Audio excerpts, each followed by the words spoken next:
एक समय की बात है। एक गांव में सफेद साड़ी वाली चुड़ैल का आतंक था। चुड़ैल रात भर गांव में घूमती और गांव का जो भी आदमी उसे दिखाई देता उसे वो घायल कर देती। अरे कोई तो बचाओ, मर गया रे।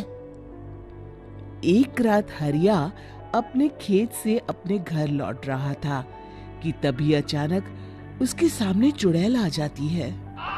अरे बाप रे, ये चुड़ैल कहाँ से आ गई? आज तो मैं गया काम से।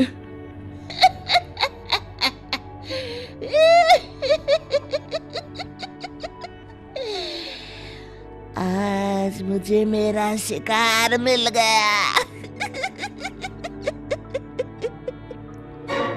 अरे चुड़ैल दीदी, मुझे छोड़ दो। जैसे ही चुड़ैल हरिया की तरफ बढ़ती है, हरिया वहां से भाग जाता है और अपने घर के दरवाजे पे पहुंचता है। अरे भगवान, जल्दी से दरवाजा खोलो, मेरे पीछे चुड़ैल पड़ी है। हरिया की पत्नी जल्दी से दरवाजा खोल देती है। अरे आप इतना हाफ क्यों रहे हैं? अरे मेरे पीछे चुड़ैल पड़ी है, आज तो मैं बाल बाल बच गया। जल्दी से सभी दरवाजे और सभी खिड़कियों को बंद करके बत्ती बुझा दो। तभी चुड़ैल हरिया के घर के पास पहुंच जाती है। अरे वो आदमी कहाँ गायब हो गया? मैं भी देखती हूँ आखिर कब तक बचेगा। मैं अपने शिकार को इतनी आसानी से नहीं छोड़ती। इतना कहकर चुड़ैल वहां से चली जाती है। वहीं दूसरी तरफ हरिया और उसकी पत्नी दोनों अपने घर की खिड़की से ये सब देख रहे होते हैं। अरे बाप रे, ये तो बड़ी डरावनी चुड़ैल थी। अगले दिन ये बात आग की तरह पूरे गांव में फैल जाती है और धीरे धीरे लोग चुड़ैल के डर के मारे शाम होते ही अपने घरों से बाहर निकलना बंद कर देते हैं। कुछ दिनों के बाद भाई, मैंने तो इस चुड़ैल के डर के मारे रात को अपने खेतों को पानी देना बंद कर दिया है। कहीं मेरी फसल सूख गई तो मैं तो कहीं का नहीं रहूंगा। साहूकार का कर्जा कैसे चुकाऊंगा? अरे भाई, पूरे गांव वालों का यही हाल है। पता नहीं ये चुड़ैल हमारे गांव में कहां से आ गई। फिर एक दिन गांव के पास वाली नदी के किनारे एक बहुत बड़े तांत्रिक के आने की बात कुछ गांव वालों को पता चलती है।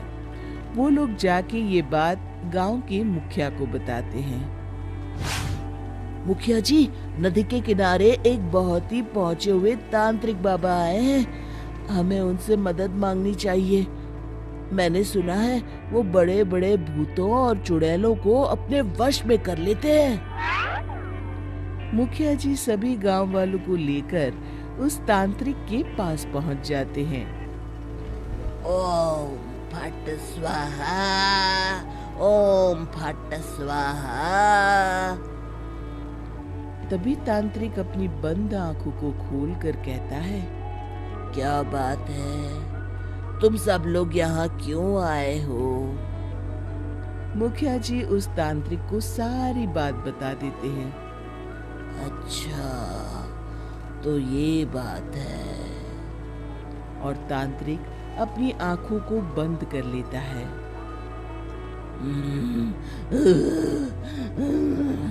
मैं देख रहा हूँ तुम्हारे पूर्वजों ने बहुत पाप किए थे, जिससे ये गांव अब श्रापित हो चुका है।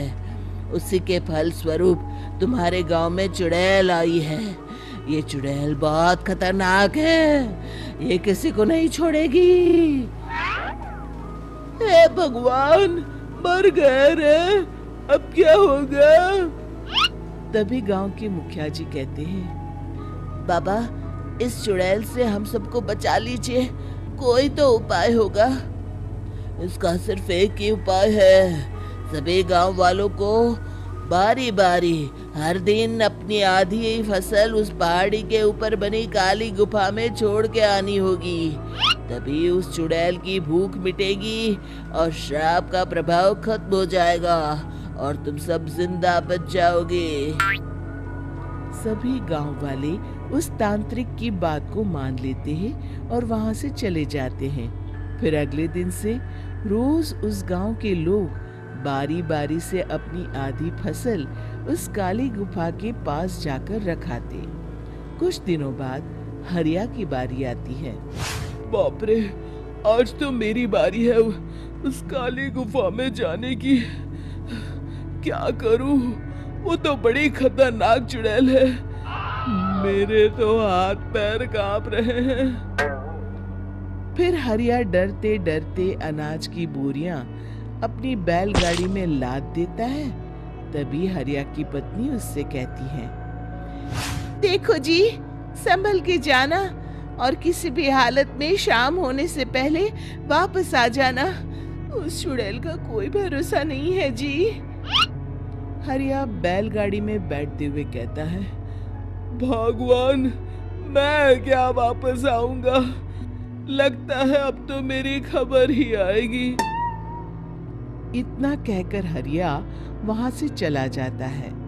रास्ते में जंगल से गुजरते हुए हरिया की बैलगाड़ी का एक चक्का बड़े गड्ढे में फंस जाता है। हे भगवान, अब ये क्या मुसीबत है?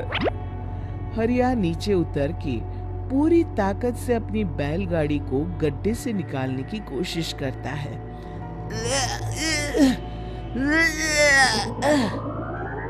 बहुत देर मेहनत करने के बाद हरिया की बैलगाड़ी उस गड्ढे से बाहर निकल जाती है। हे भगवान, अब तो शाम होने वाली है। आज तो मैं गया काम से। जैसे तैसे हरिया काली गुफा में पहुंच जाता है। अरे मर गया रे, यहाँ तो चारों तरफ डरावना माहौल है। मैंने यहाँ आने में बहुत देर कर दी, कहीं चुड़ैल नाराज ना हो जाए। हरिया अनाज की बोरियां वहां रख के जैसे ही जाने लगता है, तभी उसे किसी के आने की आवाज सुनाई देती है। हरिया एक कोने में छुपकर अंदर देखने लगता है। चुड़ैल वहां आती है और फिर अपने चेहरे से नकली चुड़ैल का मुखौटा निकाल देती है। हरिया ये देख के हक्का बक्का रह जाता है। तभी चुड़ैल कहती है, भैया यहाँ आना। आज तो बहुत अनाज आया है, इसे मिलाकर अब हमारे पास ढेर सारा अनाज जमा हो गया है। कल ही हम इसे शहर में बेच आएंगे और माला माल हो जाएंगे। तभी अंदर से नदी के किनारे वाला तांत्रिक बाहर आता है। अरे, ये तो तांत्रिक बाबा है। हाँ, अब तो हम दोनों की जिंदगी मजे में कटेगी। गांव वालों को बेवकूफ बनाना इतना भी मुश्किल नहीं था। लोग तो तुम्हें सच में असली चुड़ैल समझते हैं। हाँ, तुमने सही कहा। अब ये गांव वाले चुड़ैल के डर से जिंदगी भर इस काली गुफा में अनाज पहुंचाते रहेंगे। अच्छा, तो ये बात है। ये दोनों पूरे गांव वालों को बेवकूफ बना रहे हैं। अभी जाकर सबको बताता हूँ। हरिया उन दोनों की पूरी बातें सुन लेता है और जल्दी से वापस गांव में आता है। गांव वालों को पूरी बात बता देता है। इससे पहले वो दोनों हमारा अनाज लेकर शहर जाए, हमें उन दोनों को पकड़ना होगा। उधर दूसरी तरफ नकली तांत्रिक और नकली चुड़ैल बनी औरत एक बड़ी गाड़ी में सारा अनाज लाद के वहां से निकलने की तैयारी कर रहे होते हैं। जल्दी करो, इससे पहले हमें कोई देख ले, हमें यहाँ से निकलना होगा।